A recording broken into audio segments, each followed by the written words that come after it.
자, 어찌 되었든 간에 일단은 만원사 작품 먼저 좀 시작해 놓고요. 오늘 배울 작품 중에 이 만원사가 좀 상당한 비중을 차지하게 될 수밖에 없습니다.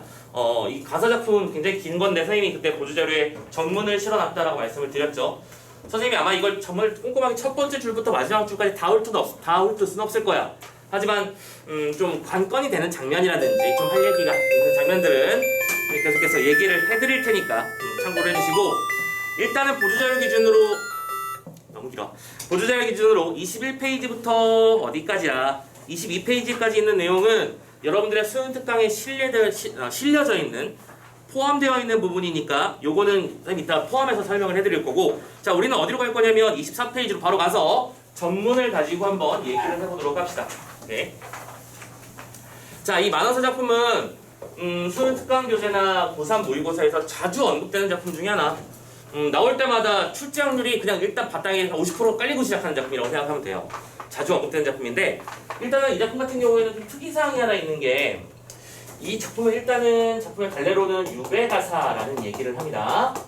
말 그대로 유배가사가 뭐예요? 유배를 당하면서 겪게 되는 여러 가지 사건들과 어떤 일상이라는 표현은 좀 이상하지 않나? 아무튼 유배를 겪으면서 겪게 되는 여러 가지 골 때리는 상황들을 기술한 가사 작품인데, 이때 이 유배가사의 이 만원사가 굉장히 획기적인 일을 하나 만들어냈어. 뭐냐면, 일단 작품을 만들어서 세상에 이제 널리 알려지게 되면서 온 세상 사람들이 이 글을 보면서 안타깝고 슬퍼하는 내용이 담기게 돼. 자, 유배를 갔다고 쳐보자. 왜 간 거야, 유배는?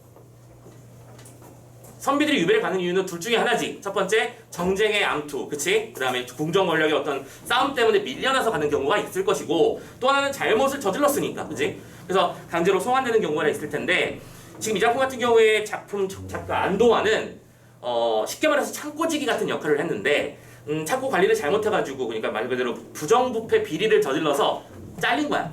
오케이? 그럼 잘렸으니까 유배를 갔고, 얘들아, 유배를 가면 일반적으로 그게 쉽게 풀릴까? 임금께서 이 새끼 뭐야, 이거 보내버려! 뭐 화를 내면 일단 가면 빨빨이 되는 거예요. 인생 종치는 겁니다. 근데 이 안도환의 만원사 작품을 쓰고 나서 이 안에 내어있는 내용들이 너무나 절절하고 가슴 아프고 이런 내용이다 보니까 사람들이 너도나도 돌려보기 시작했고, 그 와중에 궁녀들도 같이 보기 시작하는 거야. 어서오세요. 궁녀들도 돌려보면서 막 옆에서 눈물 흘리고, 얘 너무 불쌍하지 않니? 막 이렇게 얘기를 하니까 임금이 지나가다가, 야 뭔데? 하면서 봐봐, 가져와봐. 봤어. 얘가 누구더라? 하면서 일단 글을 읽어봤지. 근데 너무 절절한 거야. 내가 얘를 죽일 생각은 아니었는데, 그치? 얘가 너무 죽을 만큼 고생한다는 얘기를 생각하니까 가슴이 아파지는 임금은 해배를 해줘요. 아주 특이한 일입니다. 해배. 그러니까 말 그대로 유배해서 해제된다는 얘기입니다. 그러자 이 만원사의 안도환은 정말로 해배를 기념해서, 참고로 이 뒤에 보면 만원사 답이라고 하는 작품도 선생님 실어놓은 거 아실 거야. 돌아오는 이제 아주 기적적인 일이 벌어졌고, 참고로 이 작품을 기점으로 해서 수없이 많은 유배가사들이 폭발적으로 지어지기 시작해요. 왜냐? 풀어주네? 이런 게 벌어지는 거니까. 하지만 실제로 그런 일은 자주 벌어지는 일은 아니라는 거, 이 작품은 기록적인 작품이라는 거 정도 생각하시면 되겠습니다. 그래서 만원사 작품은 어쨌든 전반부에는 자신의 어떤 과거의 생애, 그리고 내가 어떻게 해서 그 관직에 오르게 됐는지에 대한 과정들이 나와 있고, 중반부에서는 자신이 잘못을 저질러서 추자도로 유배를 가게 되는 상황까지 얘기, 그리고 추자도에서 골 때리는 일들을 겪는 이야기들이 완성되어 있고요.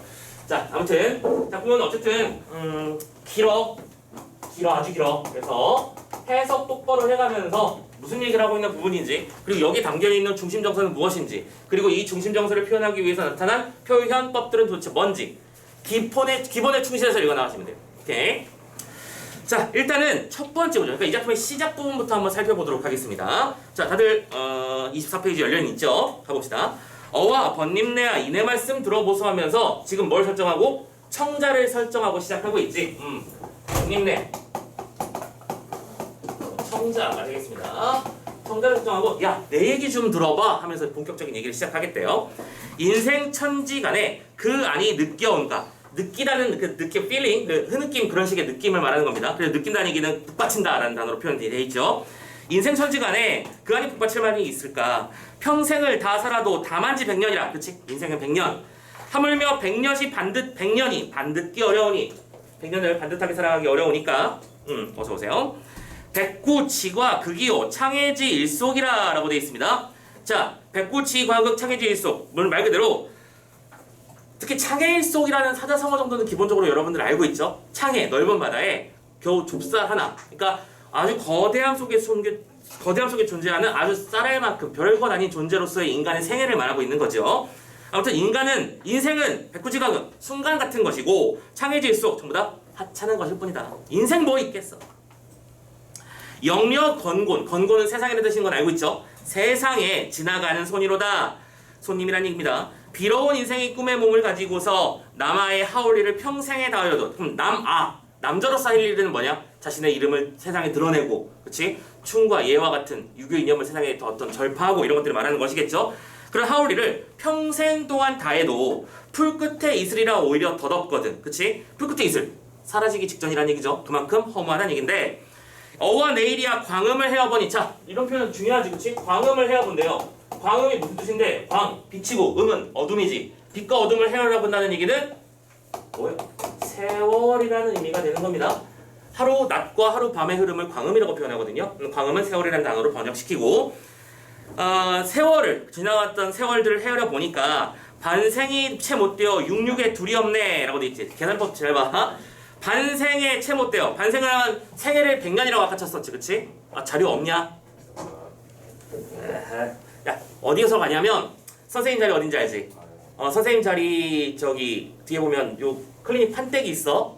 자리 위에 책장에 판때기 밑에 요거 자료 있을 거야. 가지고 가. 후다닥 가져오세요. 천천히 하고 있겠습니다. 지나간 앞부분은 나중에 참조하세요, 영상으로.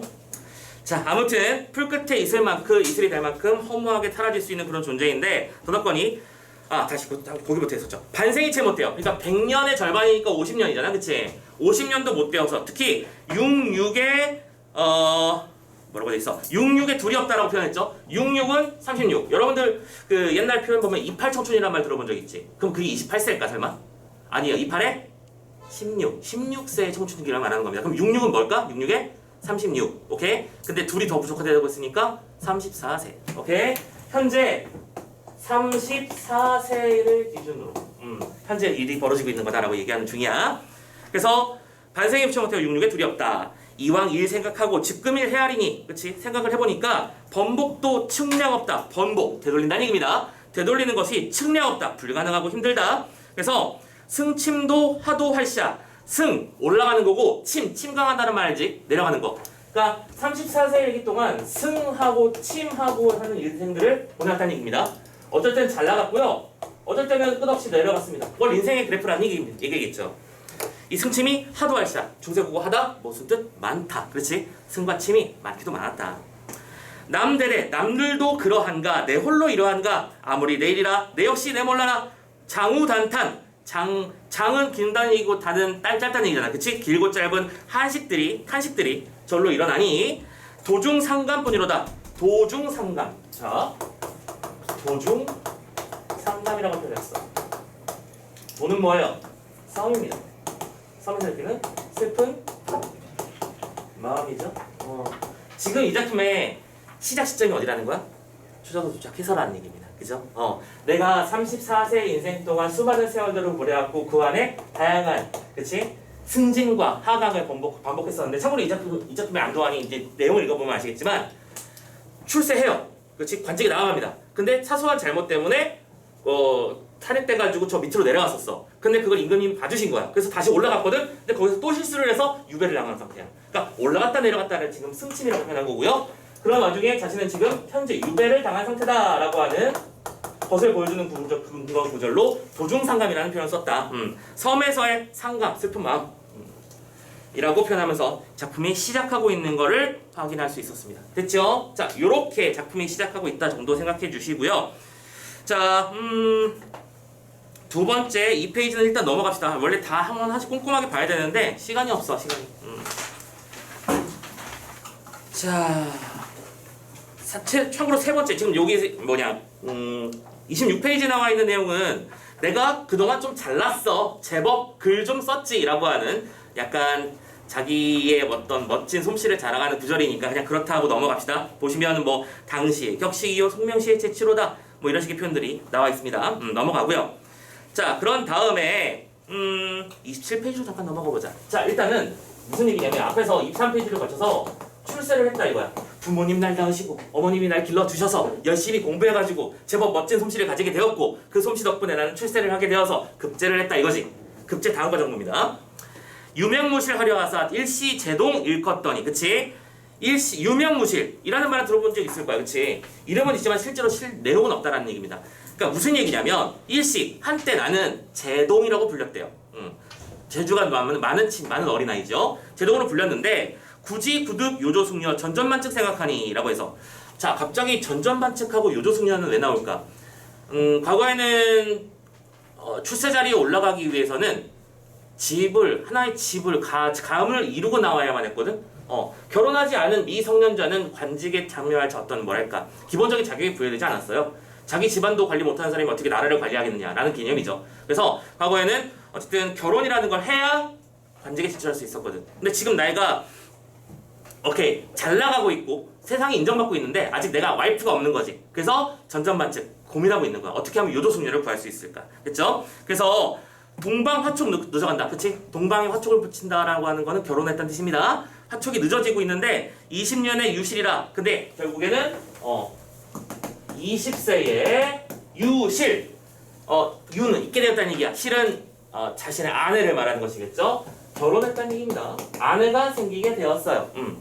지금 우리가 보고 있는 이 과정들은 관직에서 탄핵, 유배당하기 이전까지의 어떤 성장의 과정을 보여주는 구절,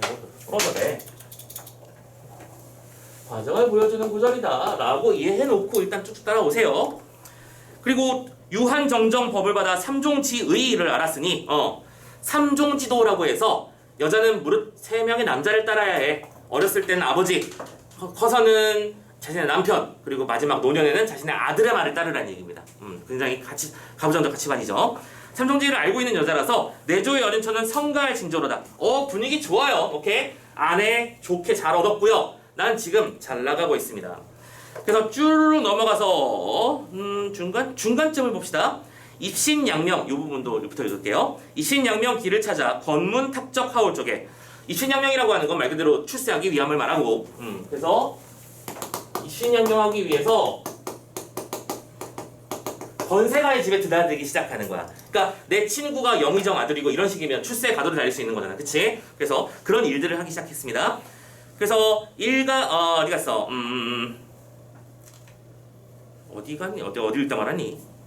입신양명 어디 갔어? 오케이. 탑적할 쪽에 장군 문화의 막빈인가 승상부중의 기실인가, 장군집이나 정순집 같은 부분에 비장 혹은 기실처럼, 쉽게 말해서 그 집의 비서관처럼 아주 자주 빈번하게 드나들었다는 얘기를 하고 있는 겁니다. 자주 드나들면서 천금 준마 환소첩은 소년놀이 더욱 좋다.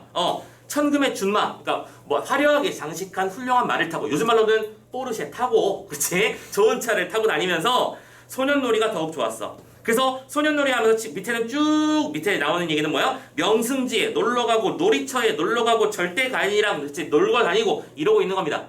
그들과 교분을 쌓으면서 풍류를 즐기고 있는 거야. 그치? 양반가의 자제들과 어울리면서 요트 여행도 좀 하고, 그치? 호텔 빌려서 파티도 좀 하고 그러고 놀고 있다는 얘기입니다. 이렇게 이해하시면 될 것 같아요. 오케이. 자, 이렇게 해서 제일 마지막 줄, 풍류호사 귀 느신고 주중 선군 불어 하랴라고 표현했습니다. 주중, 술 마시는 선군, 신선이 과연 부럽겠느냐? 무슨 법? 서리법이지. 그들조차 나는 부럽지 않아. 나는 행복하게 지내고 있어. 좋아요. 자, 이렇게 그러면 놀기만 하면 되느냐? 아니지. 진짜 출세의 목표를 이루기 위해서는 진짜 이제 노력할 타이밍이 됐죠. 이제 교분도 쌓았으니까 다음 페이지 넘어갑니다. 28페이지 넘어갑니다. 만사 무심 잊었더니 일조 호련 양심나네. 자, 풍류를 하고 있다가 양심이 일어났어. 나 이렇게 살면 안 되는데. 그치? 그래가지고 소년놀이 그만하자 부모분 신깊으시다. 소년의 놀이, 어렸을 적에 철없는 행동들을 이제 그만하고 이제 부모님의 걱정을 신경 쓰면서 공부합시다 이거죠. 맥상 번화 자랑 마라 구리 화도 늦어간다. 밑에도 보이시겠지만 도를 빚는다라는 얘기니까 공부를 열심히 하겠다는 뜻입니다. 그래서 뭐예요? 옛마음 다시 나서 공부 고초해서 밤새고 낮을 이어 일시불철. 여러분들 불철주야라면 들어본 적 있죠? 밤이건 낮이건 열심히 빡공해서 부모 봉양하려든지 내 몸 위한 일이든지 모르겠지만 수삼년을 갖고 3년 이상을 열심히 견뎌서 무식지인을 면했대요. 그래서 다시 무식지를 면했다. 근데 참고로 요 말은 아마 겸손의 표현이겠죠? 겸손의 표현. 내가 무식한 사람을 겨우 벗어났다라는 얘기는 어쨌든 공부에서 제법 뭔가를 아는 사람이 되었다는 얘기니까. 근데 어와 바라스랴 꿈결에나 바라스랴 어학원에 들어가서 근무 높게 문을 열어 라고 했어. 드디어 어디로 갔어? 어학원에 갔어. 자, 어학원. 이거 요즘 말로 번역하면 이 정도 아닐까? 문화관광부? 문화체육부? 무슨 느낌인지 알겠지? 어쨌든 관공서에 진입한 거야. 그래서 여기에 들어가게 된 거야. 드디어 공채 붙었어요. 나이스. 그래서 근무 높게. 금으로 만든 문이고 옥으로 만든 계단이니까 출세의 길을 상징하는 소재겠지. 그 말 이해했죠? 진짜로 그렇게 만들어진 건 아니고. 오케이, 문을 열어서 디민이 천하 온몸이 천문 근처 바랐으리. 금이를 훌륭한 못을 몸에 감고 옥식 좋은 음식을 베고 있어서 부귀에 쌓였으며 번화에 잠겼으라. 그치? 그래서 나는 지금 이퀄 부귀와 번화에 쌓이게 되었어. 오케이? 자, 여기까지 첫 번째 출세까지의 과정들이 쭉 나오고 있는 구절이라는 거 느낌이 왔죠? 자, 만약에 만원사가 우리의 출제 작품이 됐을 때 내가 지금 읽고 있는 장면이 어디쯤인지 이런 식의 전체 스토리를 기억해 놓고 캐치해 나가시고 읽어 나가셨으면 좋겠습니다. 그래서 마지막에 이런 말을 해. 일진겸대 삼사천은 궁인뿐이 아니로다. 이거 무슨 소리냐면 일진겸대.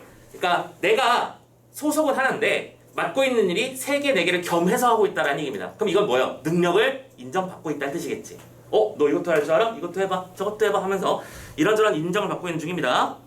자, 그런데 다음 페이지 넘어갑니다. 복과 재생이라. 무슨 소리예요? 근데 여기서 다시 복과 재생입니다. 복이 과하면 재앙이 생겨난다는 얘기예요. 그쵸? 내가 너무나 잘 나가서, 그치? 문제가 트러블이 생겼다는 얘기야. 소신봉공을 잘못해서, 그치? 뭔가 나란 일을 잘못했다. 봉공이라고 하는 건 공익을 위한 봉사라는 뜻이니까 나란 일이라고 번역하면 되겠지. 공익봉사를 잘못해서 사관 퇴거 하온 후에 7일 옥중 지내오니, 그치? 근데 여기서 사관 퇴거한 다음에 7일 옥중에 처하게 되었어. 무슨 말인지 별로 어렵지 않죠? 사관, 관직을 삭제당하고 박탈당하고 퇴거 명령을 받았다. 너 꺼져. 오케이? 그래서 물러나는 명을 받았습니다. 어쨌든 내가 일을 잘못해가지고 한번 물러나게 되었어. 참고로 그러면 여기서 말하는 보자. 어학원에 출세했다든지 또 사관 퇴거가 되었다든지 이런 말들이 아까 말했던 어디 갔어? 내가 안 썼냐? 여기 있다. 승침에 해당하는 구절이로구나 라고 생각하면 되겠죠? 내 인생에 잘 나갔다 못 나갔다 잘 나갔다 못 나갔다 하는 거죠. 과정을 표현하는 겁니다. 자, 그래서 7일 옥중에 지냈는데 곱던 이복은 무섭게 저국 좋은 음식은 맛이 없지. 그쵸? 만극천은 가히 없어 희극 환비 눈물 난다. 근데 그 와중에 임금님이 나를 그래도 잘 봐주시고 나를 이렇게 채용해 주신 것만으로 감사했는데 내가 왜 그런 잘못을 저질렀을까 하면서 뭐하고 있어? 반성의 어떤 태도를 보여주고 있죠. 내가 마지막 줄로 가보세요. 난사 여의하였으니 막비천은 모를 소냐. 모르는 일이 뜻대로니 임금의 은혜를 내가 모르겠는가? 다시 한번 서리법으로 강조하고 있습니다. 그죠? 고전 시가에서 서리법으로 강조하고 대법법으로 강조하는 건 일반적인 원칙 같은 거니까 이제 긴 말하지 말자고. 아무튼 난 여전히 임금의 은혜를 생각하고 있는 중이었다 하는 겁니다. 자, 그래서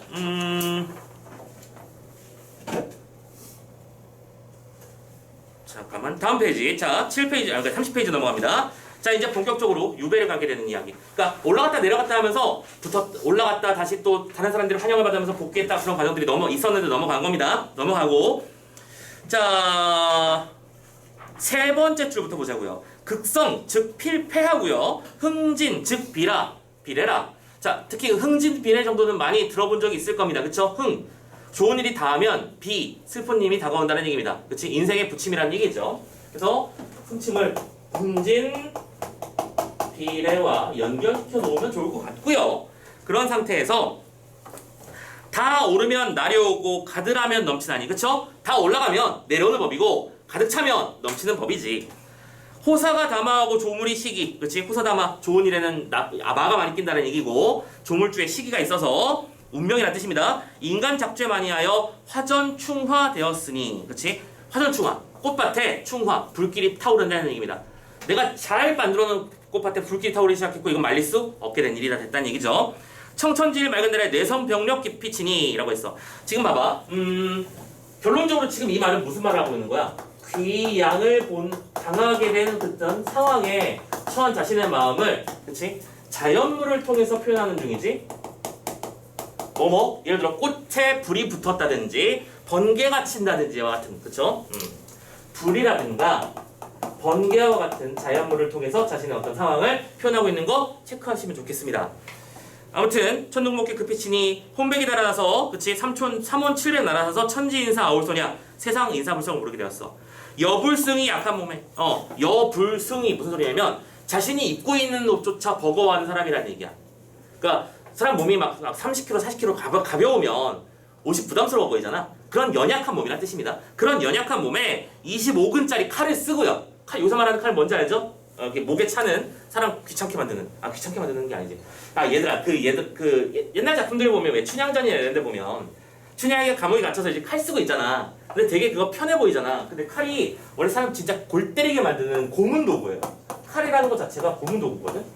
칼이 어떤 식으로 만들어지냐면, 자 봐봐, 이렇게 돼서 이런 길이에 나무 판자를 이제 목에다 걸고 있는 사람이 되는 거잖아. 근데 이게 나무가 그냥 나무가 아니고 아주 무게가 묵직한, 그치? 사람 손으로 쉽게 들어올릴 수 없는 그런 칼인 건데, 이때 그 길이가 골 때리는 거야. 이 녀석을 이렇게 만약 좀 짧으면 목으로 이렇게 들어올릴 수도 있는데, 참고로 무거우니까 들어올리기도 힘들지. 그렇다고 서 있자니 얘는 얘가보다 길어요. 그럼 쉽게 말해서 이 칼 때문에 자연스럽게 여러분들 왜 기마자세라고 표현해야 될까? 어정쩡한 자세를 해야 되는 거야. 길이가 안 맞아서요. 무슨 말인지 알겠어? 그러니까 얘를 끼고 있는 동안에는 계속 기압받고 있는 거랑 똑같은 거야. 예쁘게 앉아가지고 소녀 이런 분위기가 아니고, 칼을 차고 있다는 얘기는 엄청난 고문에 처해 있다는 얘기입니다. 이해되셨죠? 이게 어디 갔어? 아이고. 골 때리는 칼을 차고 있습니다. 그래서 족쇄를 찬 다음에 감옥에 들어갔다는 얘기죠. 수세 족쇄한 다음에 사옥 쪽에 들어갔어. 감옥 들어갔어요. 감옥을 먼저 가게 되고, 부러져 돼. 그만 부러져라. 감옥에 먼저 들어갔고요. 그런 다음 나의 죄를 헤아리니 여산 여해하겠고야. 아깝다. 내일이야 될다 내일이야. 그치? 이번엔 뭐야? 반성하고 있는 거죠. 중요한 건 여기서 나의 죄라고 표현했다는 거. 물론 유배 가사 중에 자신의 죄를 말하지 않는 작품이 있는가? 그전에는 잘 없었어요. 자신의 죄라기보다는 어떤 운명 같은 것으로 받아들이고, 나는 잘했는데 주변에 그 간신배들이 문제야, 이런 식의 표현을 많이 했었는데, 얘는 자기 죄를 자기가 알아. 자기가 비리를 저질렀으니까. 그래서 죄라고 표현하고 있는 중입니다. 그러니까 이런 반성의 코드가 잘 먹혔다는 얘기겠지. 임금에게요. 그래서 평생 일시모나기를 충효 겸전하셨더니, 그치? 내가 공부할 때는 충과 효를 겸전 모두 갖추고 있는 훌륭한 유교적 인간이 되기라 마음을 먹었었는데, 한번 이를 그르치고 불충불효가 다 돼버린 거지. 그치? 그래서 이건 뭐예요? 불충한 거고 불효한 거야. 왜 불충이야? 임금에게 잘못을 저질렀으니까요. 왜 불효야? 부모님을 못 보게 되었으니까요. 유배 가면 부모님이 죽어도 못 들어갑니다. 돌아갈 수가 없어요. 그냥 멀리서 편지로 슬퍼할 수밖에 없는 거야. 왜냐? 지정된 지역 안에서 벗어날 수 없게 만드는 게 유배의 형이었으니까. 자, 그래서 해서자 이 막급이라 뉘우친들 무상하리. 뉘우치봤자 소용없다. 이제 와서 후회해도 후회 막급이라는 얘기입니다. 그쵸? 의미 없어. 등잔불 치는 나비 저 죽을 줄 알았으면 어디서 식록지 신이 죄 짓자 하려마는. 자, 등잔불 치는 나비라고 얘기했습니다. 이번에는 나비란 단어를 썼네요. 근데 이 나비는 뭐야? 자기 자신을 빗댄 표현입니다. 선생님 아까 불과 번개 좀 신경 쓸만 하다라고 말씀을 드렸죠? 이거는 자신이 처한 상황을 비유하는 자연물이었고, 이번에는 자신의 상황을 비유한 게 나비였어. 근데 이 나비는 어디로 뛰어들어간 거였어? 풀로 뛰어가는 나비였잖아. 그치? 그래서 위험한 상황에 처해 있는 자신의 상황을 자연물에 빗대 표현하는 중 체크. 그래서 대에 커다란 제기 당전 눈앞에 도착하니 눈이 어두워졌지. 마른 지푸라기를 등에 지고 열화 타는 불길 속으로 뛰어드는 거랑 똑같아. 제가 된들 니타실이 칼 가망 없다마는 일명을 꾸이 오셔 해도에 보내시니. 근데 나는 그러니까 뭐야? 죽어도 할 말은 없음. 임금이 열받아서 이 새끼 그때 봐줬잖아 되잖아. 쳐버려. 이렇게 말해도 할 말 없는데 그나마 임금님이 훌륭한 분이라서 뭐 했다? 나를 목숨만을 살려주시고 해도에 보내신 거야. 그쵸? 바다로 보내셔서 텀으로 보냈다는 얘기죠. 어와 성은이야 가지로 만크다. 그렇지? 임금께 은혜를 입었다라고 표현하는 중. 그쵸? 결국엔 내 잘못 때문에 내가 망가진 거고 죽이셔도 할 말은 없는데 다행히 목숨만은 살려주셨어. 자, 여기까지는 오케이. 뭐예요? 유배를 가기까지의 과정이라고 생각하고 끊어가면 되겠지. 그치? 여기까지는 유배 가기의 과정. 성장 과정과 유배를 가게 되기까지의 상황을 말하고 있습니다. 자, 이 다음 장면부터는 이제 본격적인 유배 장면이 시작되고 있는 거야. 자, 빠르게 한번 넘어가 보자. 강두의 배를 대어 부모 친척 이별할 때부터 시작하고 있죠. 그 다음 구절이요. 자, 강두 강가에 배를 대어놓고 부모와 이별하는데 슬픈 눈물의 한숨소리와 막막수운, 그치? 근심과 눈물 소리와 이런 것들이 나의 마음을 아프게 하고 있고요. 손잡고 이르는 말씀 조이 가라, 그치? 아주 그냥 뭐랄까 조심해서 잘 다녀오라고 당부하시니까 가슴이 막히거든 대답이 나오겠느냐 하면서 전부 다 이별을 했어요. 그쵸? 자, 이렇게 해서 이별하는 마음을 표현한 구절인데 중간쯤을 보시면 중간에 청사는 찾았니? 빨리 넘어가세요. 청사는 몇 겹이며 녹수는 몇 굽인고 넘도록 매이건을 건너도록 무리로다 라고 하면서 내가 건너가는 그런 과정들을, 그치? 산도 넘어가야 되고 물도 건너가야 되고 하면 그런 볼 때 있는 상황을 표현하면서 마지막 그 다음 줄에 뭐라고 했어? 석양은 재를 넘고 공상이 적막한데 녹음은 우거지고 두견이 재혈한다고 표현을 하잖아. 그치? 자, 꼭 이럴 때는 두견이를 데려오더라고. 그치? 두견은 뭐예요? 뭘 드러내기 좋은 장소? 좋은 소재? 한의 정서를 드러내기 좋은 소재. 두견이가 우는 게 아니라 피를 토한다고 표현하고 있습니다. 그럼 이거는 뭐예요? 감정이입의 객관적 상관물이겠죠. 두견이가 지금 괴로워서 피 토하는 거니? 그게 아니지. 내가 그러고 싶은 마음이겠죠. 그래서 새의 울음소리를 들으면서 괴로워하고 있고요. 슬프다 저 새소리 불여기. 불여기는 두견의 다른 말이기도 합니다. 그쵸? 여러분들 잘 알고 계시겠지만 불여기, 뭐 귀촉도, 소쩍새 전부 다 같은 말들이죠. 전부 다 돌아와라 라는 뜻입니다. 돌아오지 못하는 한을 표현한 것이기 때문에 현재 자신의 상황에 잘 어울리고 그런 상황을 우리의 보편적 정서를 잘 건드리고 청거처 심상의 대표주자인 소쩍새, 두견새에 빗대다라는 거 확인해 주시면 좋겠어요.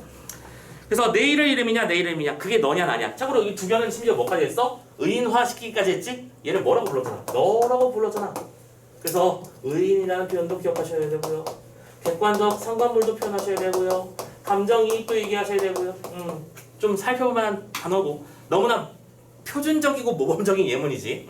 체크해 주시면 되겠습니다. 자, 그래서 멀리 떠나고 있는 중입니다.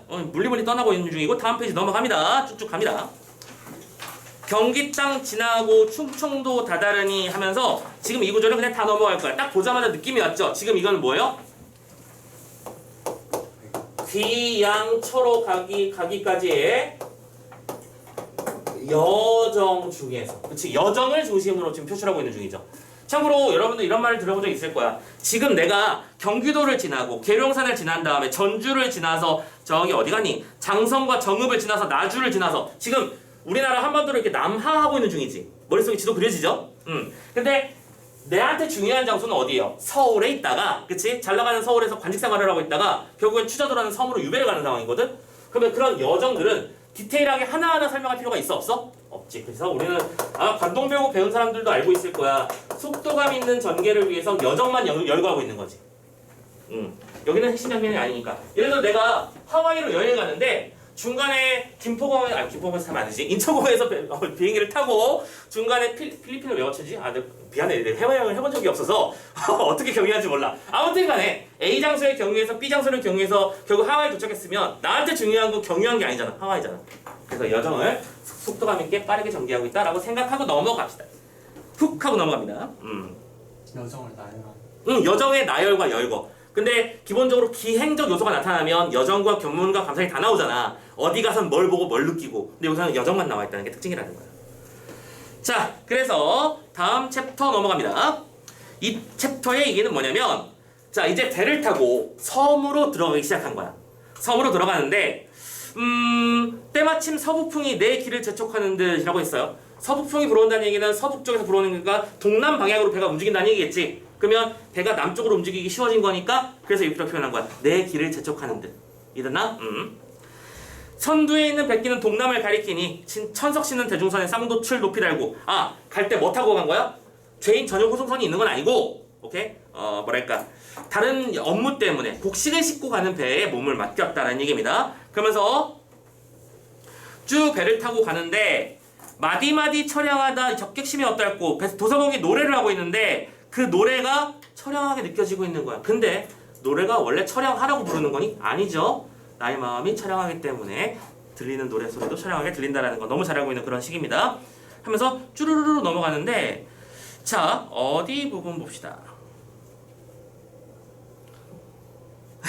자, 이 부분은 이것만 체크하자. 제일 마지막에 다 그냥 건너뛸게. 한자어가 많기는 한데 참고로 선생님 만약에 지금 안 읽고 있는 이런 한자어 부분이 제 시험에 나오면 어떻게 하나요? 쫄지 마세요. 적어도 최소한 여러분들이 문제 풀 때 필요한 부분들은 한자어의 경우에는 해석을 붙여줄 겁니다. 문제 풀 때 필요하다면요? 그럼 문제 풀 때 필요 없는 녀석이라면 그냥 자연스럽게 넘어가 있을 거야. 거기에만 집중해 주시면 돼. 여러분들한테 한자 능력을 묻는 시험이 아니거든. 국어 시험은요. 아무튼 근데 제일 중요한 건 마지막 한 줄만 보자는 거야. 서풍락일 명나수에 굴삼려는 불언이라라고 돼 있지. 자, 무슨 얘기냐면 이 굴언이라는 사람은 중국의 유명한 시인인데 마지막에 자신의 어떤 뭐랄까 그 세상에 대한 한탄을 심어서 담고 물에 빠져 죽으셨거든요. 오케이? 근데 나는 굴언이 되는 걸 원치 않는다라고 표현한 거니까 나는 물에 빠져 죽긴 싫다라고 말하고 있는 구절이고, 오케이? 참고로 이 앞에서 있었던 내용은 뭐냐면 배가 잘 가고 있는데 큰 바람이 불기 시작한 거야. 그래서 배가 휘청휘청하고 전번에 보면 뭐 하늘에 닿는다는 표현도 하거든. 배가 오르락 내리락 하고 있으니까 무서워 죽겠는 거지. 내가 당장 지금 유배를 가는 형편인 건 맞는데 그렇다고 여기서 물에 빠져 죽는 식은 나는 싫어 라고 생각하고 있는 겁니다. 별 중요한 내용은 아니었죠. 자, 다음 페이지 넘어갑니다. 자, 본격적으로 이제 여기서부터는 좀 꼼꼼하게 읽어야 될 구절이 많이 나올 거야. 잘 체크해보자. 지금 에어컨 튼 거 맞지? 여기 찬바람 나오냐?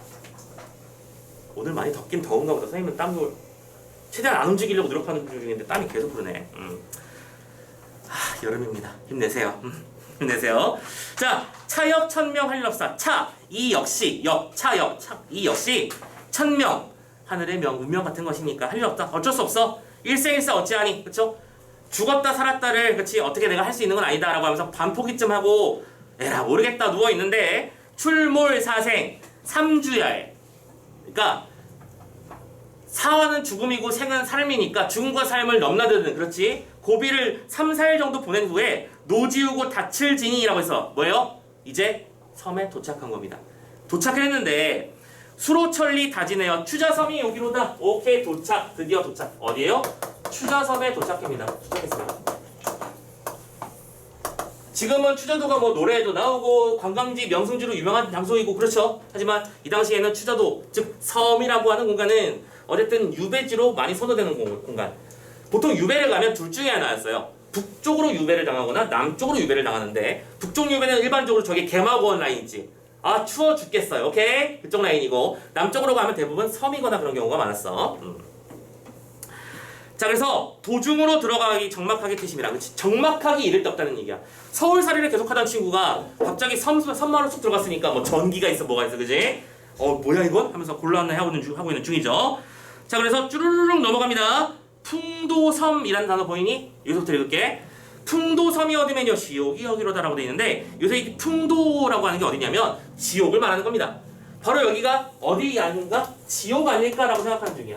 어쩜 이렇게 황량하고 사람 없고 뭔가 좀 적적한 분위기가 나는지 모르겠어 하면서 지옥이 여기라도 생각하면서 어디로 가자 말고 네 집으로 가자 말고 어디론가 가긴 가야 될 거 아니야, 그치? 내가 이제 이 유배지에서 지내야 되니까 하는데 이 집에 가 의지하자 가난하다 핑계하고 저 집에 가 의지하자 연구했다 칭탈하네. 자, 이때 이거는 기본적인 룰을 알자. 옛날엔 유배를 갈 때 유배를 가는 사람을 위해서 집을 지어주기니 설마? 그런 일은 존재하지 않아. 그럼 뭐냐면 그 유배지에 사람을 맡기는 거야, 쉽게 말하자면. 오케이? 그래서 얘가 문제 생기면 너 책임져 하면서 맡기는 거야. 그럼 얘들아 생각해봐. 유배로 왔다는 얘기는 어쨌든 잘못을 저질러서 온 거고, 그죠? 그 사람을 내가 갑자기 끌어안게 되면, 떠안게 되면 나는 골 때리는 거지. 사람들은 지금 도착한 안동환이라는 양반을 뭐랄까 홀대하고 있는 중이죠. 거부하고 있는 중이고요. 주민들은요. 그 이유는 되게 단순해요. 지금 이 양반들, 이 추자도에는 그동안 많은 유백인들이 왔을 거야. 그치? 그 와중에 정계로의 복귀가 어느 정도 예상되는 경우, 그러니까 참고로 다른 작품들을 보면 나와. 정계로의 복귀가 예상되는 경우에는 그 마을에 가장 큰 부자가 와서 되게 황송하게 대우해줘. 기억해달라고 사대. 그리고 그 사람이 복귀하면 잘 나가게 되는 거야. 무슨 말인지 이해됐지? 근데 이런 애들은 보통 복귀의 가능성이 없다고 봐야 돼. 없으니까 사람들이 결론적으로 얘를 한 명을 더 먹여 살려야 되는 일이니까 완전히 홀대, 그지? 최대한 벗어나려고 노력하는 거야. 자, 그러니까 다 여기서 핑계하고 거절하고 있는 중이지. 이 집 저 집 아무든들 적객주인 네 좋다고, 그쵸? 적객주인, 귀양객을 받아들인 집의 주인을 적객주인이라고 표현하는 거야. 누가 좋다고 하겠어? 관력으로 핍박하고 세부득이 맡았으니. 자, 근데 그 중에 어떤 집에 관아의 어떤 힘으로 푸시해가지고, 야, 너 닥치고 얘 맡아. 안 그러면 너 큰일 난다 하면서 세부득 어쩔 수 없이 나를 맡게 되었으니 관차더러 못한 말을 만만할 쏜 내가 듣네. 오케이? 자, 뭐요? 그 와중에 관청의 압력을 통해서 한 집에 머물게 된 거야. 이제 나랑 함께 살 아저씨가 되는 거지. 그런데 그 집 아저씨는 지금 기분이 좋아 나빠? 죽겠는 거야. 그러니까 나한테 욕을 퍼붓고 있겠지. 오케이? 그러면서 세간 그릇 흩던지며 역정내어 하는 말이, 오케이? 근데 여기서부터는 잘 봐. 여기서부터 뭐가 나오기 시작했어? 이제 대사가 나오기 시작했어. 이거 대사 구분 잘해요. 여러분들 한글 번역 차트에서는 이 부분이 친절하게 쌍따옴표로 표시되어 있습니다. 맞죠? 오케이? 구분하기 쉬워요. 근데 원문 속에서는 이걸 구분하기 쉽지 않아요.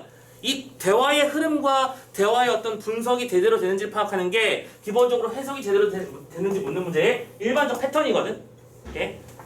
대화의 상황과 어떤 전개 내용들, 이건 별표예요. 어느 구절이 나오든. 지금 이게 나를 맡게 된 집주인이 하는 대사로구나 라고 생각하고 읽어봅시다. 저 나그네 헤어 보소. 야, 나그네 헤아를 좀 보세요. 주인 아니 불쌍한가? 그쵸? 그럼 봐봐. 주인 아니 불쌍한가라고 하는 그거는 이것을 주인은 자기 자신을 말하는 겁니다. 근데 이게 대사가 아니라고 잘못 생각하게 되면 지금 이 구절을 오해하게 되는 거죠. 만약에 이거를 안도하는 마음이라고 생각하고 읽었다고 쳐봐. 자기 자신이 주인을 불쌍해하는 마음이다라고 생각하게 되는 거잖아. 전혀 엉뚱한 해석이 나와버리게 되는 거야. 오케이? 그런 거 조심해 주자고. 아무튼 이 주인이 불쌍하지 않냐? 그쵸? 네가 왜 나한테 와서 막 이러고 있는 겁니다. 이 집 저 집 잘 사는 집 한두 집이 아닌데 관인네는 인정받고 손님네는 호건 들어. 오케이? 자, 관인네는 인정을 받고 손님네는 흑언을 들었다는 얘기는 무슨 얘기냐면 뇌물을 받아 처먹었다는 얘기야, 저 새끼들이. 그럼 뇌물이 갑자기 여기서 왜 나오나요? 아, 우리 집에는 보내지 말아주세요. 그거야. 안 받으려고 뇌물 쓰는 거야. 얘를. 그렇지? 그럼 얘는 뭐야? 그 와중에 뇌물 줄 돈도 없는 아주 극히 가난한 사람의 집이겠지. 감 잡혀? 오케이. 그래서 구태여 내 집으로 연문하서 계신가? 내 살림살이가 담백하다는 얘기겠지. 담백하다는 얘기는 가난하고 가진 것이 없다는 뜻입니다. 보시다야 아니할까? 앞뒤에는 전담. 난 집에 재산에 논과 밭도 없고요. 물속으로 생애했대요. 나는 오로지 물에서 나는 것만 가지고 살고 있어요. 낚시해가지고 벌어먹고 살고 그러는 중이야. 왜? 땅이 없으니까. 그래서 아번덕의 고기낚아 온역에 장사를 가는데 3만원 얻어 보리섬이 믿을 것도 아니로세. 3만, 그러니까 쉽게 말해서 어획용 그물 있지? 그물로 열심히 낚시를 해서 보리 얻어오는 것도 믿을 만한 것도 못돼. 얼마 안 된다는 얘기입니다. 그죠? 신겸처자. 신겸에서 처자까지 있어요. 아내와 자식까지 데리고 있습니다. 나는 내 홀몸도 아니야. 새 식구의 호구가 어려운데. 여기서 호구는 흑우 그거 아니고요. 호구, 입에 풀칠하기도 어렵다는 뜻이죠. 우리 가족 3명이 먹고 사는 것도 힘들어 죽겠는데 양식 없는 나그네는 뭐 먹고 살고? 너 뭐 먹고 살 거니? 그래서 생각해봐. 이 양반들이 평소에 밥 먹는 수단을 알고 있었을까? 아니야. 맨날 글 쓰고, 그치? 때 되면 술 마시고 이렇게 자연스럽게 살았던 사람이 생계를 잇는 방법은 알지 못해. 그러니까 너 어떻게 할 거냐라고 답답해하고 있는 거죠. 오케이? 자, 아무튼 지금 이 구절은 뭐예요? 이 집 주인의 어떤 한탄을 듣고 있었던 구절, 이렇게 잡으시면 되겠습니다. 자, 한탄이 끝났고요. 그 다음 구절, 이제부터는 자신의 어떤 비참한 상황에 대해서 느끼는 감정을 표현한 구절이 시작되는 겁니다. 이것도 좀 잘 봐야 돼요. 아주 자주 나오는 부분이라서. 자, 봅니다. 다음 페이지. 집이라고 서불손가 서불손가 기어들고 기어나며.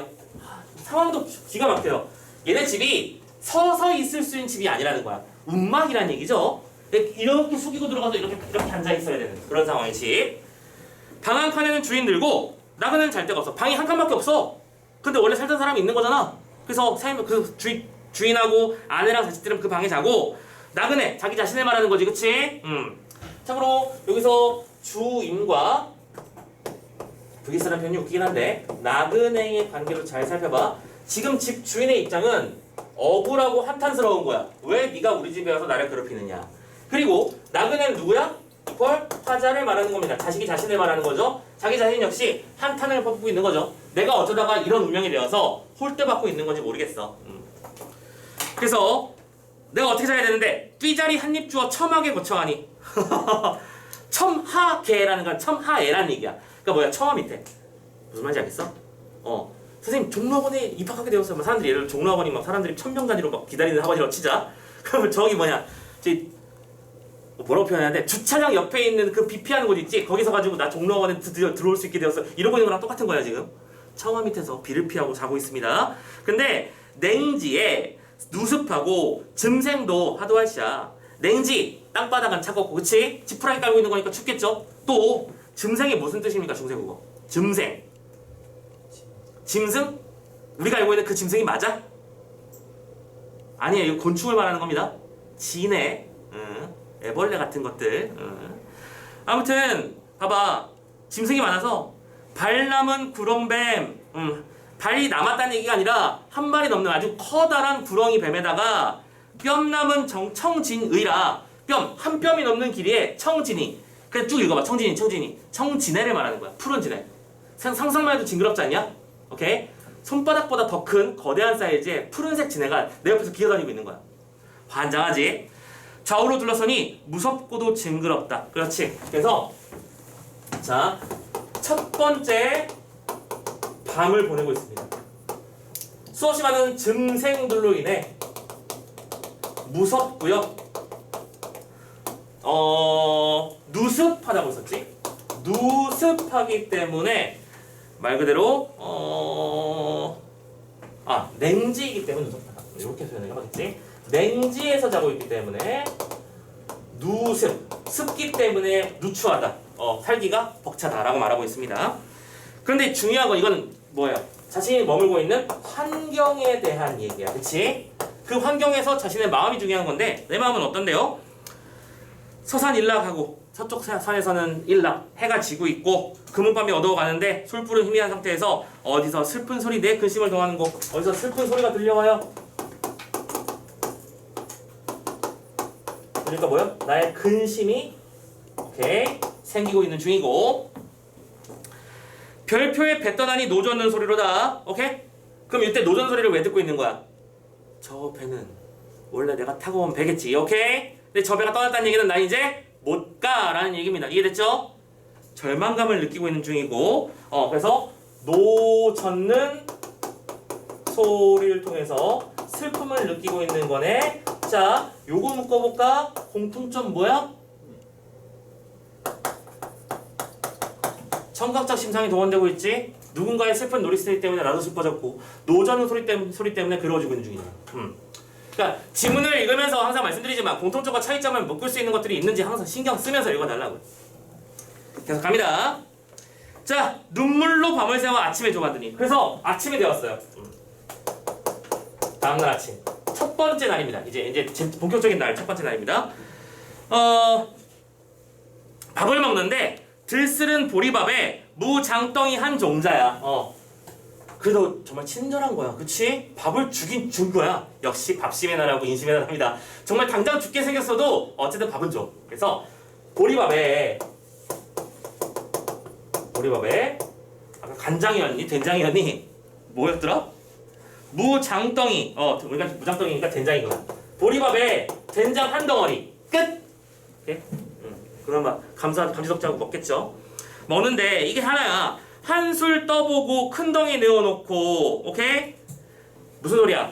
먼저 먹으라고 손님이니까 준 건데 내가 거기서 눈치 없이 와 잘 먹겠습니다 하면서 다 먹어버리면 뒤통수 맞죠? 오케이? 지금 온 가족이 이 간장 한 덩이를 나눠 먹는 거야. 그러니까 살짝 떠가지고 조심스럽게 해서 남겨놓고 드세요. 감사합니다. 먹고 나는 그 남은 걸 먹고 있는 것 중이야. 서글프죠 지금. 그러면서 그렇게 내놓고 있는데 그도 저도 아주 없어 굶을 적이 간간이라. 심지어 얘네 집은 굶을 때도 많아요. 자, 이건 넘어가. 이렇게 쓰자. 고된 하루하루가 시작되고 있는 거야. 먹을 것 절대적으로 부족하지. 그치? 가끔 굶기도 해요. 두 번째, 얘들아 보통 사람 하면 뭐예요? 의식주잖아. 그치? 지금 먹는 걸 얘기했고 이 다음에 입을 것이 나왔어. 참고로 여기 선생님 환경이라고 썼지만 이건 결국 뭐이기도 해요? 봐봐. 주거지. 오케이? 이쪽은 식이고요. 즉 이 모든 구조를 합치면 의식주의 기본적 환경이 미비한 현재의 상황을 보여주는 구절이다라고 생각할 수도 있는 거네. 됐죠? 의식주 체크. 아무튼 간에 봅시다. 여름날 긴 날에 배고파 어려워 죽겠는데 이제 일복을 돌아보자. 한숨이 난다. 남방 염천. 지금 참고로 남쪽 지역입니다. 그쵸? 염천이라고 하는 건 뜨거운 하늘이란 얘기니까 한여름의 기온이란 얘기입니다. 오늘 같은 날보다는 훨씬 덥겠지. 찌는 날에 빨지 못한 누비 바지. 어떻게 빨아? 바지가 한 벌밖에 없는데. 그치? 이걸 빨면 나는 팬티잖아. 안 돼. 그래서 뭐예요? 땀이 배고 땀이 올라 굴뚝막은 덕석인가? 덕석이라는 건 뭐냐면 굴뚝을 평소에 열어놓으면 거기에 막 새들이 와서 집 짓고 막 구렁이 들어오고 그러잖아. 평소에는 닫아놨고 내가 뭐 굴뚝에 불 때울 때만 열는 거거든. 그때 막아놓은 걸 덕석이라고 불러. 그럼 덕석은 그름과 먼지와 그치? 온갖 오물로 뒤덮여 있겠지. 근데 그걸 뭐야? 덕석이 빗대고 있는 거지. 자신의 바지는 덕석 같은 거야. 굴뚝막이요. 굴뚝막이랑 똑같아. 시커매. 그리고 덥고 검기는 다 바라고 냄새를 어떻게 하겠는가 환장하겠는가. 그래 까만 건 참겠어. 근데 거기서 나오는 냄새 생각해봐. 계속 그 뜨거운 여름날 계속 누비 바지 한 번만 입고 있어요. 자 상식적으로 생각해봐. 지금 이 바지를 그럼 선생님 여름 바지처럼 뭐 반바지로 만들거나 그러면 되지 않나요? 겨울에 어떻게 할 거야? 그러니까 참고 입는 거야 그냥. 오케이? 방법이 없으니까요. 난 이 바지가 사라지면 앞으로 방법이 없어요. 오케이? 자 그래서 내일이야 가련이도 되었구나 라고 말하면서 뭐야? 이 모든 상황을 정리해서 뭐야? 가련하다 라고 표현하면서 지금 현재 자신이 주관하게 되는 의식주의 모든 상황을 표출하고 있습니다. 되셨죠? 자 그래서 그 다음 구절은 넘어가고 마지막 줄 한 줄만. 이 모양이 무슨 일이고 미친 사람 되었구나 라고 돼 있지. 그치? 나는 이제 미친놈처럼 그치? 시커멓게 냄새나고 막 그런 상태로 하루하루를 보내고 있는 중입니다. 자, 좀 쉬었다 합시다. 아직 갈 길이 멀긴 한데 놀라운 사실 아직 우리가 절반을 살짝 못 왔죠. 중간중간 건너뛸 거니까 넘어가고 자, 좀 쉬었다가 나머지 뒷부분 이어서 가도록 합시다.